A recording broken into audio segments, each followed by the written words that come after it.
Arbitration के बारे में। अगर आपके पास आर्बिट्रेशन का नोटिस आ रहा है तो उसको स्टॉप करवाना, उसको रुकवाना क्यों जरूरी है। साथियों, आपके पास पैसे हैं तो इनके पैसे दे दें और मरे सांप को अपने गले से निकाल दें। नहीं पैसे हैं तो राहु केतु ग्रह तो क्या करेगा, दुनिया का कोई ग्रह धरती पे आके आपका कुछ नहीं बिगाड़ सकता। और ये चवन्नी चाप तो सौदा ही कुछ नहीं है, इनका यमराज पे बैठा ही अमरदीप का ध्यान। साथियों, जब भी आपकी लोन की ईएमआई डिफॉल्ट होती है, किसी भी तरह के लोन की, personal loan, business loan, scooter, motorcycle, car, jeep, truck, बस, मकान, दुकान, जमीन, जायदाद, फैक्ट्री, कारखाना, स्कूल, कॉलेज, बंगला, कोठी या शोरूम, खास तौर पे क्रेडिट कार्ड, जिसको लोग लोन ही नहीं समझते। क्रेडिट कार्ड की जितनी आपकी लिमिट है उतना ही आपका लोन है। ये प्री अप्रूव्ड लोन है और दुनिया का सबसे खतरनाक लोन यही है। क्रेडिट कार्ड लेना मतलब अपनी कब्र खुद खोदना, और बहुत से आदमियों ने 8-8, 10-10 अपनी कब्रें खुद रखी हैं। अगर आप क्रेडिट कार्ड के जाल में फंस चुके हैं तो आप इसको बंद करवा सकते हैं। आपको बंद करवाने के लिए कहीं गूगल से इनका नंबर सर्च करने की जरूरत नहीं, क्रेडिट कार्ड की बैक साइड में इसका नंबर लिखा हुआ है। वहाँ पे कस्टमर केयर पे फ़ोन करके बोल दें उनको कि भाई मैं अपना क्रेडिट कार्ड बंद करवाना चाहता हूँ। 5 वर्किंग डे के अंदर, 5 कार्य दिवस के अंदर इनको बंद करना पड़ेगा। नहीं तो आज तक आपने सुना होगा बैंक ब्याज प्लंटी जुर्माना लेता है। अब आरबीआई की गाइडलाइंस के अकॉर्डिंग इनके बैंक वालों के ऊपर पर डे के हिसाब से 500 रुपये का जुर्माना लगेगा, फाइन लगेगा। और 1-2 बार फॉरिन के फोन आएंगे, सर ये फ्री कर देंगे, वो फ्री कर देंगे। टोटल बकवास, कह दे मुझे नहीं चाहिए भाई, इसको बंद कर दें। क्योंकि क्रेडिट कार्ड लेके जो मीडियम फैमिली के आदमी हैं, मध्यम वर्गीय परिवार के जो आदमी हैं, वो बीपीएल की श्रेणी में आ जा रहे हैं, गरीबी रेखा से नीचे जा रहे हैं। जो कॉमन मैन है, मीडियम फैमिली के आदमी हैं, वो बीपीएल में जाने का उनका सबसे बड़ा कारण यही है। और उसके अलावा जो सबसे बड़ा क्राइम मैं समझता हूं, एक लोन को चुकाने के लिए दूसरा लोन लेना वर्ल्ड का सबसे बड़ा क्राइम है, दुनिया का सबसे बड़ा अपराध है, जो कि हर कॉमन मैन, हर मीडियम फैमिली, हर मध्यम वर्ग का आदमी कर रहा है। 1, 2, 3 लोन लिए हैं किसी खास जरूरत के लिए, उसको चुकाने के लिए 4 लिए, एक और लिया, 5 हो गए, 6 हो गए, 7 हो गए, फिर लोन मिलने बंद हो गए। फिर क्रेडिट कार्ड एक लिया, फिर क्रेडिट कार्ड से क्रेडिट कार्ड एक और बनवा लिया, फिर 5-7 क्रेडिट कार्ड हो गए, अब 13 लोन हो गए। अरे क्रेडिट कार्ड भी लोन है यार। पहले 2 थे, अब 12 हो गए। पहले 2 खत्म थे, अब 12 खत्म हो गए, 12 मांगेंगे यार। बेवकूफों वाले काम है।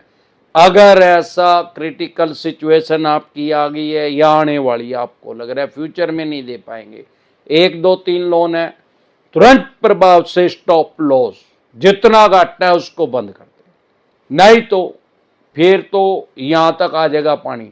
अभी तो घुटनों तक है, गोड्डों तक पानी है, उसको रोक दे। इसके अलावा ये क्या करेंगे, किसी भी तरह का अनसिक्योर लोन है या क्रेडिट कार्ड का, पहले बता चुका हूं, अनसिक्योर लोन में कंसीडर होता है। इसमें आपके पास 100% आर्बिट्रेशन का नोटिस आएगा। आर्बिट्रेशन की प्रक्रिया करेंगे ही करेंगे, और क्रेडिट कार्ड में तो 100% करेंगे। क्यों? आपने चेक तो दे नहीं रखा, कोई भी बैंक चेक तो लेता नहीं, तो चेक बाउंस का केस ही नहीं हो सकता। ईसीएस लगाते नहीं ज्यादातर लोग, 10,000 में से एक आदमी ने लगाया होगा, तो ईसीएस बाउंस का भी केस नहीं हो सकता। अब ये क्या कर सकते हैं, रिकवरी का, सिविल का केस करेंगे। वो इनको पता ही है, माननीय सुप्रीम कोर्ट तक 40-45 साल लगे हैं, उसका कोई फायदा नहीं, ना मना आज तक किसी के ऊपर क्रेडिट कार्ड के ऊपर केस होते देखा। हाँ, आर्बिट्रेशन की प्रक्रिया करेंगे, आपकी 100% करेंगे। किसी भी तरह का अनसिक्योर लोन है, personal loan, business loan, education loan या क्रेडिट कार्ड है, आपके पास सोल आर्बिट्रेटर का नोटिस आ गया होगा अगर आपकी 2-3 ईएमआई डिफॉल्ट हुई है। नहीं आया तो आ जाएगा। ये क्या चीज है, आर्बिट्रेशन एंड कॉन्सोलेशन एक्ट 1996, 1996 में एक कानून बना जिसके अकॉर्डिंग सोल आर्बिट्रेटर नियुक्त करते हैं। सोल आर्बिट्रेटर नाम का हमारे देश में कोई जज नहीं है, किसी भी जज का नाम सोल आर्बिट्रेटर नहीं इस नाम से बैंक एनबीएफसी कंपनी के पास ऑफिसर हैं, ये मीडिएटर है, मध्यस्थ है। ये दोनों पक्षों की बात सुनेगा, बैंक की भी बात सुनेगा, लोनी की भी बात सुनेगा और निष्पक्ष रूप से एक फैसला देगा, जिसको बैंकिंग की भाषा में अवार्ड बोलते हैं। अब इसके पास क्या राइट्स हैं अवार्ड पास करने के बाद, क्या आपका क्या लॉस कर सकता है ये आदमी। आप अगर सैलरीड हैं तो आपकी 50% सैलरी को काटने के ऑर्डर दे सकता है आपके एम्प्लॉयर को, चाहे आप गवर्नमेंट है चाहे प्राइवेट है, और उसको वो काट के उस बैंक को देने पड़ेंगे। इसके अलावा आपके घर के सामान को टैच करने के, जब्त करने के आदेश दे सकता है।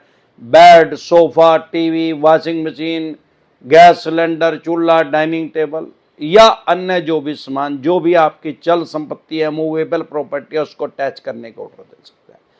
इसके अलावा आपका कोई व्हीकल है, scooter, motorcycle, car, jeep, truck, बस, इसको टैच करने का ऑर्डर दे सकता है। इसमें एक क्लोज है, अगर वो व्हीकल पहले ही लोन पे है तो ओनरशिप जो है, मालिकाना हक जो है उस बैंक एनबीएफसी कंपनी का जहां से आपने लोन ले रखा तो उसको टैच करने के ऑर्डर नहीं दे सकता। अगर वो पहले लोन पे था, अब एनओसी आपने ले लिया, आपके नाम है, टाइटल उसका क्लियर है, तो उसको टैच करने के ऑर्डर दे सकता है।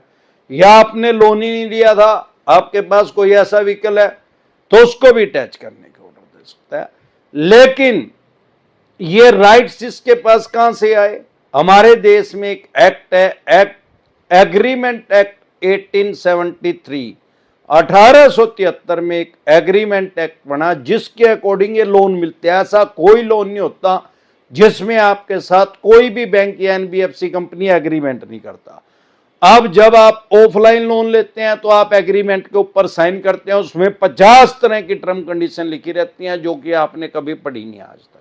उसी के अंदर आर्बिट्रेशन का क्लोज है। अब बहुत से आदमी हमारे पास कमेंट करते हैं, सर मैंने तो ऑनलाइन लोन लिया था, मैंने तो कहीं साइन ही नहीं किए।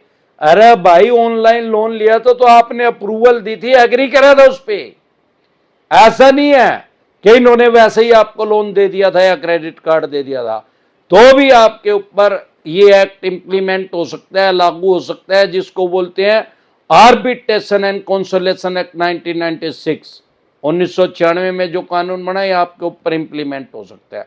अब सवाल ये आता है, आपके ऊपर इंप्लीमेंट क्यों हो सकता है? अरे भैया, आपने ही इनको राइट्स दिया, आपने इनको अधिकार दिया उस एग्रीमेंट एक्ट के ऊपर साइन करके या एग्री करके, तभी तो ये आपके ऊपर इसको इंप्लीमेंट कर रहे हैं, लागू कर रहे हैं। लेकिन ऐसा नहीं है कि ये निष्पक्ष रूप से कार्रवाई ना करे, एक तरफा एक साइड कर दे, वन साइड डिसीजन दे दे, जो कि ज्यादातर होता है। करते क्या है, अदर स्टेट में आपकी आर्बिट्रेशन की प्रक्रिया करते हैं। आर्बिट्रेशन एंड कंसोलिडेशन एक्ट 1996 ने इनको ऐसे कोई राइट्स, कोई अधिकार नहीं दिए कि आपकी आर्बिट्रेशन की प्रक्रिया को अदर स्टेट में करें। दिक्कत परेशानी कहां है कि लोग उसका जवाब नहीं दे रहे, उसका ऑब्जेक्शन क्रिएट नहीं कर रहे। तो ये मान लिया जाएगा, फॉर एग्जाम्पल दिल्ली में आप रहते हैं, चेन्नई में कर देंगे, चेन्नई में रहते हैं तो दिल्ली में आर्बिट्रेशन कर देंगे।